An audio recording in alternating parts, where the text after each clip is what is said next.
siya sa buho. Oh, medyo makapal na konti. Kahalin tulad siya ng bayog. Kasi walang tinik, wala siyang tinik, puro diretso lang. Oh, diretso lang siya, walang katinik-tinik.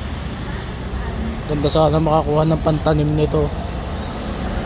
Wala tayong itak eh.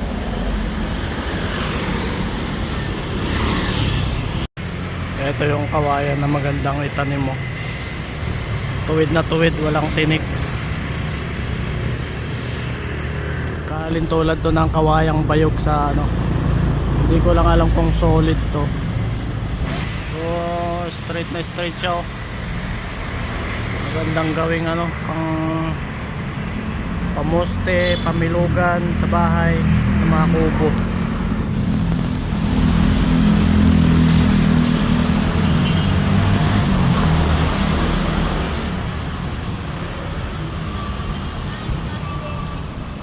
Solid kaya